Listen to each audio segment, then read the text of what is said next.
हरे कृष्ण। सभी वैष्णवों के चरणों में नमस्कार। ओम अज्ञानतिमिरान्धस्य ज्ञानाञ्जनशलाकया चक्षुरुन्मीलितं येन तस्मै श्रीगुरवे नमः।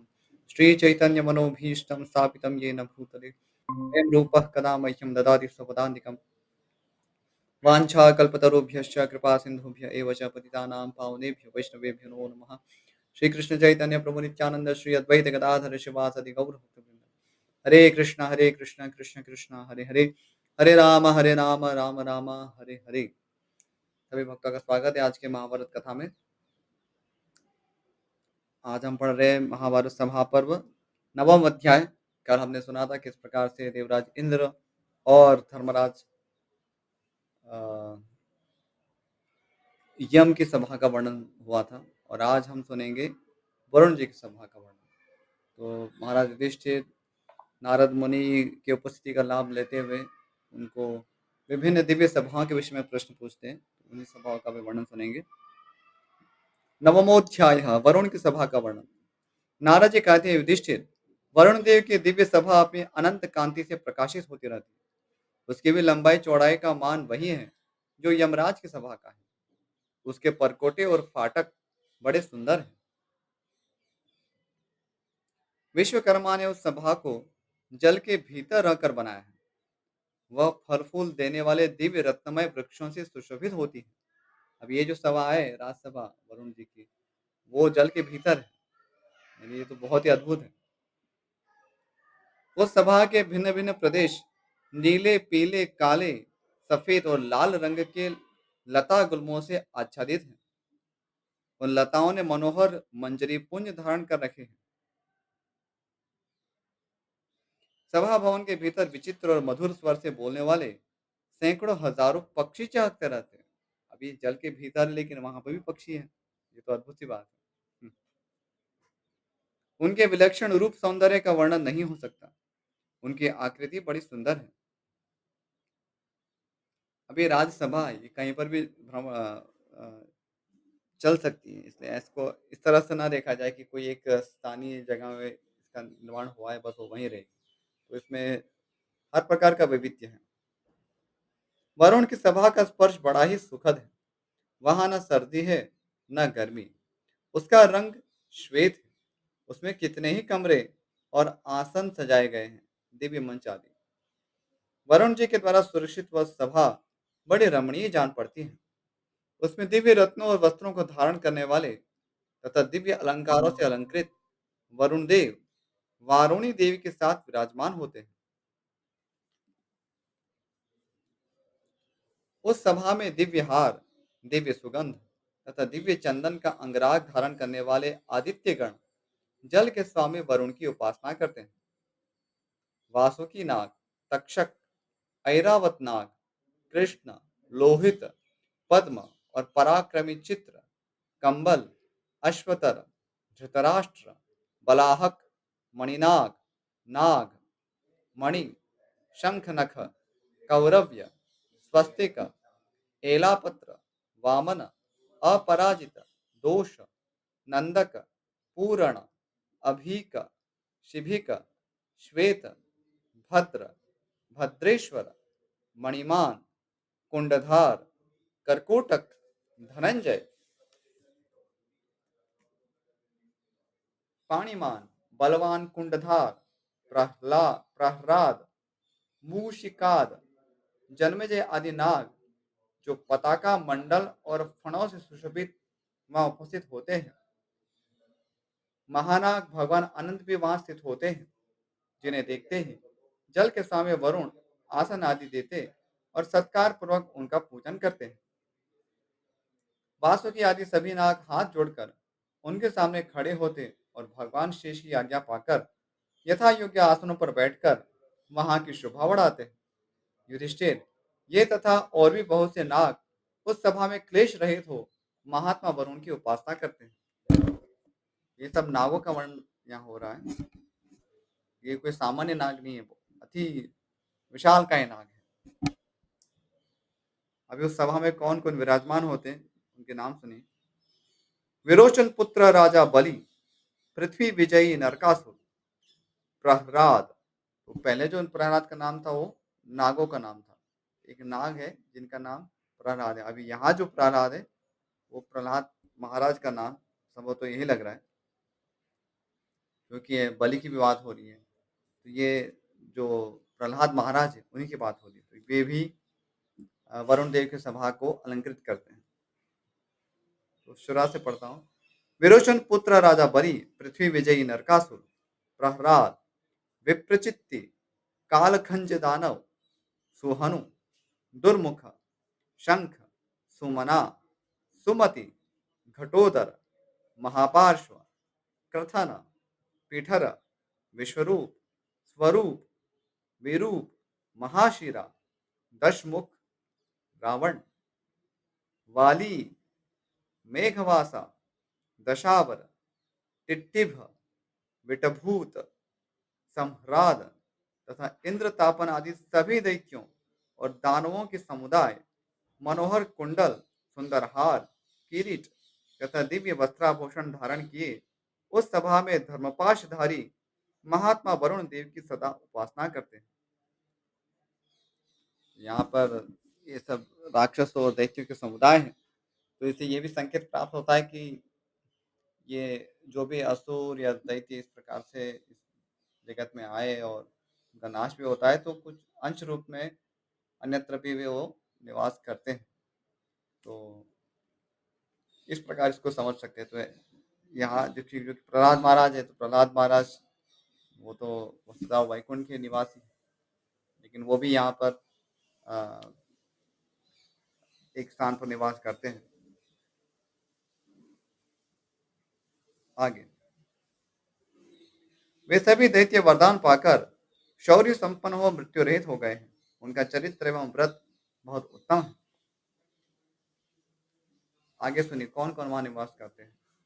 चारों समुद्र, भागीरथी नदी, भागीरथी नदी यानी गंगा माता, कालिंदी यानी कि यमुना माता, विदिशा, वेणा, नर्मदा, वेगवाहिनी, विपाशा, शतद्रु, चंद्रभागा, सरस्वती, इरावती, वितस्ता, सिंधु, देवनदी, गोदावरी, कृष्णवेणा, सरिता में श्रेष्ठ कावेरी, किंपुना, विशल्या, वैतरणी नदी, तृतीया, ज्येष्ठिला, महानद, शोण, चर्मणवती, पर्णाशा, महानदी, सरयू, वारवत्या, सरिता में श्रेष्ठ लांगली, करतोया, आत्रेयी, महानद, लौहित्य। भरतवंश राजेंद्र युधिष्ठिर, लंघती, गोमती, संध्या और त्रिस्रोतसी, ये तथा दूसरे लोक विख्यात उत्तम तीर्थ वहां वरुण की उपासना करते हैं। समस्त सरिताएं, जलाशय, सरोवर, कूप, झरने, पोखरे और तालाब, संपूर्ण दिशाएं, पृथ्वी, पर्वत तथा संपूर्ण जलचर जीव अपने अपने स्वरूप धारण करके महात्मा वरुण की उपासना करते हैं। सभी गंधर्व और अप्सराओं के समुदाय भी गीत गाते और बाजे बजाते हुए उस सभा में वरुण देवता की स्तुति एवं उपासना करते हैं।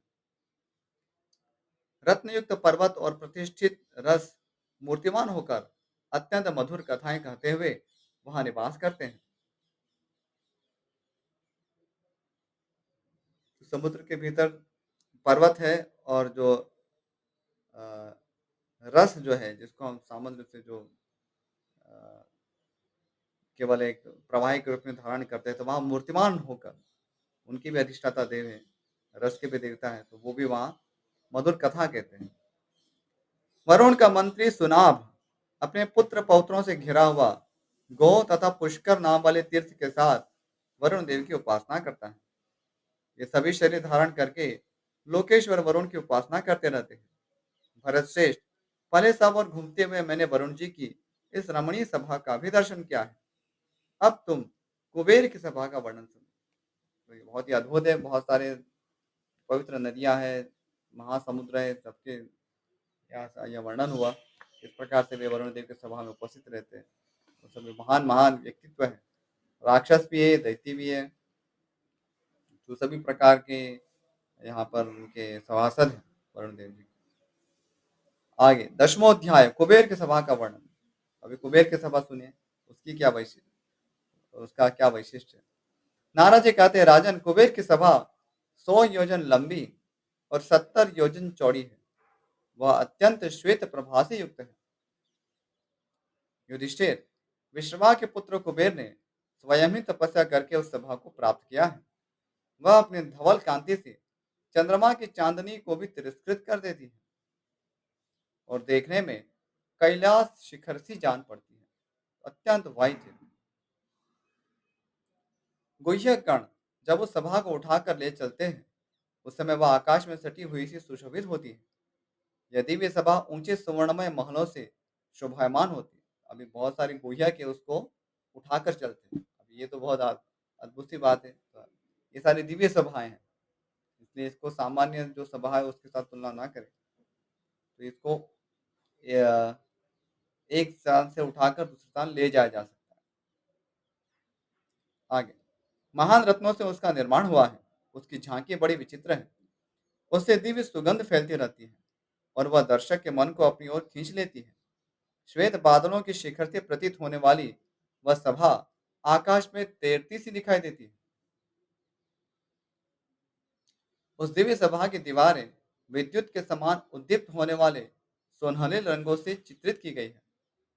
उस सभा में सूर्य के समान चमकीले दिव्य बिछौनों से ढके हुए तथा दिव्य पाद पीठों से सुशोभित श्रेष्ठ सिंहासन पर कानों में ज्योति से जगमगाते कुंडल और अंगों में विचित्र वस्त्र एवं आभूषण धारण करने वाले श्रीमान राजा वैश्रवण यानी कि कुबेर सहस्त्रों स्त्रियों से घिरे हुए बैठते हैं। तो कुबेर का एक नाम वैश्रवण है क्योंकि वे विश्रवा के पुत्र हैं।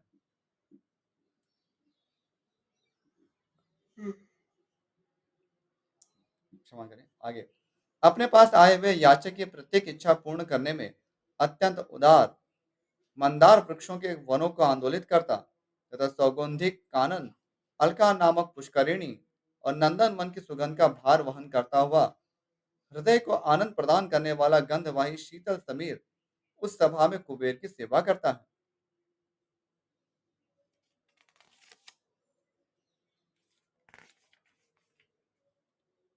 महाराज, देवता और गंधर्व अप्सराओं के साथ उस सभा में आकर दिव्य तानों से युक्त गीत गाते हैं।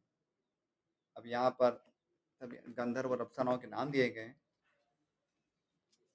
सुनिए, अप्सराओं के नाम है शुरुआत में मिश्रकेशी, रंभा, चित्रसेना, शुचिस्मिता, चारुनेत्रा, घृताची, मेनका, पुंजिकस्थला, विश्वाची, सहजन्या, प्रमलोचा, उर्वशी, एरा, वर्गा, सौरभेयी, समीची, बुदबुदा तथा लता आदि नृत्य और गीत में कुशल सहस्रों अप्सराओं और गंधर्वों के गण कुबेर की सेवा में उपस्थित होते हैं। ये सारे अभी स्वर की अप्सराएं तो अलग अलग स्थानों पे अपना वे प्रदर्शन करती है। तो ऐसा नहीं कि देवराज इंद्र के सभा में ये सब नहीं होते। तो वहां पर भी जाती है, तो जगह जगह पे जाके वे वहां पर सभा की शोभा बढ़ाते हैं और नृत्य गान प्रस्तुत करते हुए मनोरंजन प्रस्तुत करते हैं। और यहाँ पर जो मनोरंजन है वो जैसे हमारा जो बॉलीवुड टाइप जो मनोरंजन है वो उसकी बात नहीं है। यहाँ पर भगवान श्री कृष्ण के विभिन्न जो अवतार है उनकी जो लीला है उस पर नृत्य गान होते हैं। यहाँ पर कोई मनोरंजन जो है ऐसा सस्ता वाला मनोरंजन नहीं है, क्योंकि यहाँ पे सारे पुण्यात्मा विराजमान होते हैं। तो वहाँ पर कोई ऐसा भद्दा दृश्य वहाँ पे वो देखना नहीं चाहते। हमें अ,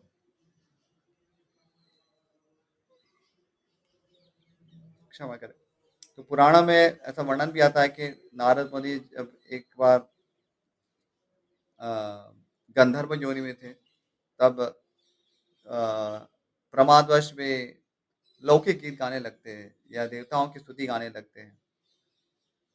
तो उनके इस अपराध से कोई ऋषि या देवता रुष्ट होकर उन्हें अभिशाप दे देते कि आप भगवान के गीत गुणगान गाने के स्थान पर ऐसे मर्त्य लोगों के गीत गा रहे हैं।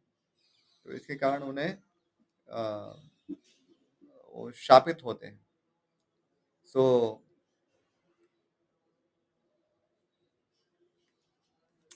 यहाँ पर जो मनोरंजन होता है दिव्य सभाओं में, वो कोई कभी भी ऐसे अ, मानवीय पात्रों का इस प्रकार से नहीं है। हाँ, यदि कोई ऐसे दिव्य चरित्र हैं, जिन्होंने बहुत अद्भुत कर्म किए हैं, तो उनकी लीलाएँ या उनका इस प्रकार से चित्रण होगा। लेकिन ऐसे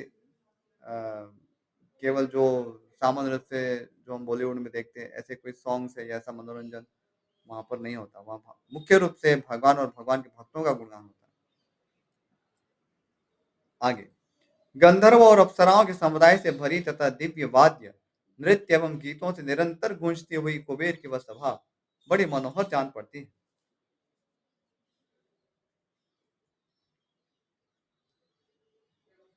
क्षमा करें। अभी गंधर्वों के नाम दिए जा रहे हैं।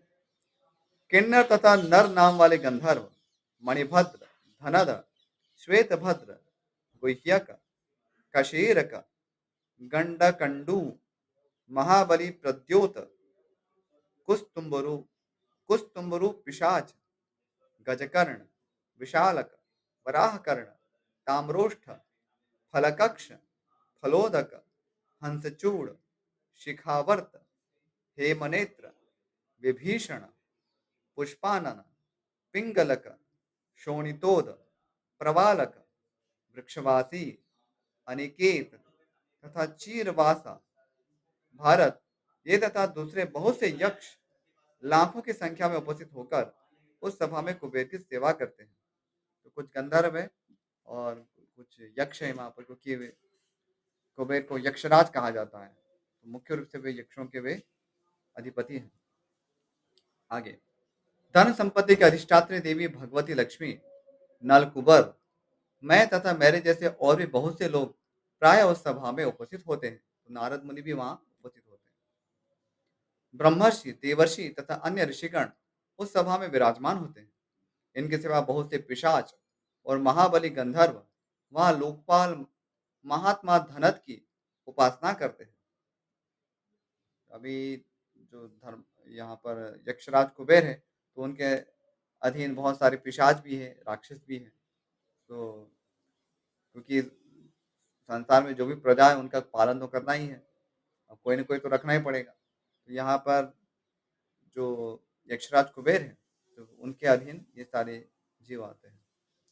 तो उनके सब सभासद हैं, उसमें भी इनका प्रवेश है।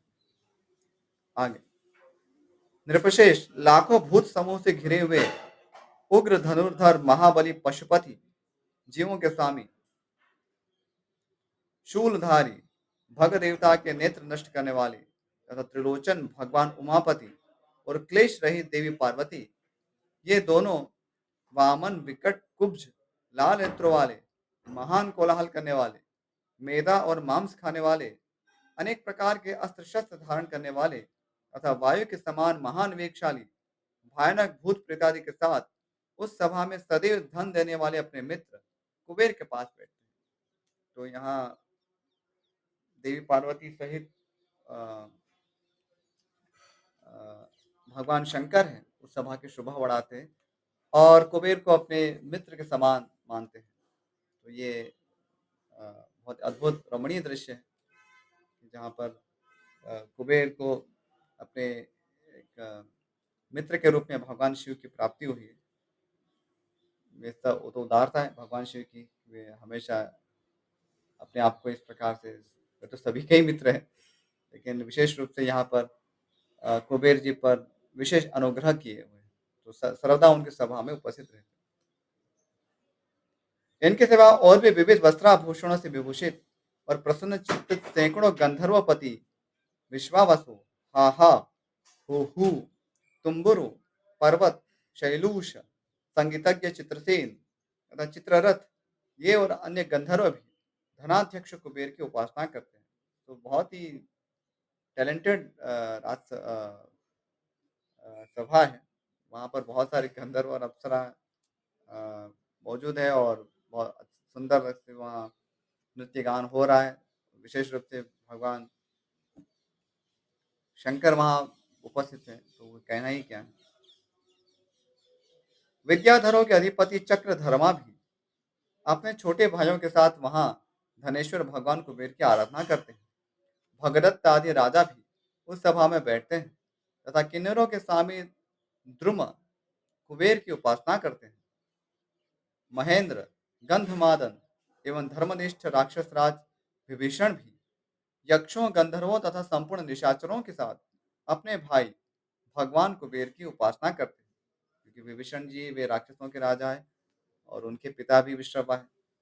तो इस तरह से वे भाई लगे कुबेर जी के, तो अपने भाई की भी वहाँ सेवा करते हैं। हिमवान, पारियात्र, विंध्य, कैलाश, मंदराचल, मलय, दर्दुर, महेंद्र, गंधमादन और इंद्रकील तथा सुनाभ नाम वाले दोनों दिव्य पर्वत, ये तथा अन्य सब मेरु आदि बहुत से पर्वत धन के स्वामी महामना प्रभु कुबेर की उपासना करते हैं। भगवान नंदीश्वर, महाकाल तथा शंकुकर्ण आदि भगवान शिव के सभी दिव्य पार्षद काष्ठ, कुटीमुख, दंती, तपस्वी विजय तथा गर्जनशील महाबली श्वेत वृषभ वहां उपस्थित रहते हैं। दूसरे दूसरे राक्षस और पिशाच भी धनदाता कुबेर की उपासना करते हैं।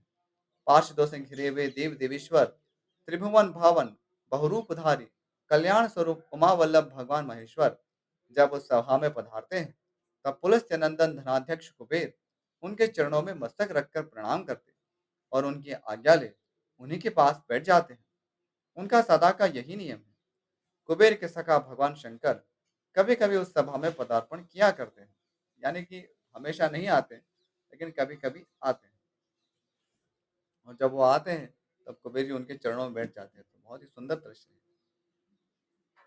श्रेष्ठ निधियों में प्रमुख और धन के अधीश्वर शंख तथा पद्म, ये दोनों मूर्तिमान हो, अन्य सब निधियों को साथ ले धनाध्यक्ष कुबेर की उपासना करते हैं। तो जो शंख और पद्म जो है, ये सब निधि कहे गए हैं, तो ये मूर्तिमान निधि है। ये अब उसका हमें कभी दर्शन तो किया नहीं है कि किस प्रकार का उनको शंख क्या होता है या पद्म क्या होता है, लेकिन ये अ, निधियों में सर्वश्रेष्ठ माने जाते हैं और ये मूर्तिमान होकर वहाँ पर कुबेर जी की जो सभा है उसमें विराजमान होते हैं। राजन कुबेर की वैसी रमणीय सभा जो आकाश में विचरने वाली है, मैंने अपनी आंखों देखी है। अब मैं ब्रह्मा जी की सभा का वर्णन करूंगा, उसे सुनो। अब मैं ब्रह्मा जी की सभा का वर्णन आ रहा है, लेकिन उसको हम कल ही सुनेंगे, अब समय भी हो गया वैसे। तो ब्रह्मा जी की सभा जो है सबसे विशिष्ट है और उसका वैशिष्ट हम कल सुनेंगे। अस्तु, तो यहीं पर विराम करते हैं। वाञ्छाकल्पतरुभ्यश्च कृपा सिन्धुभ्य एव च पतितानां पावनेभ्यो वैष्णवेभ्यो नमो नमः। श्रीमद् महाभारत ग्रंथ की जय, महर्षि वेदव्यास की जय, श्रीमान गणपति देव की जय, श्रील प्रभुपाद की जय। सभी भक्तों का बहुत बहुत आभार कक्षा में उपस्थित रहने के लिए। हरे कृष्ण, थैंक यू।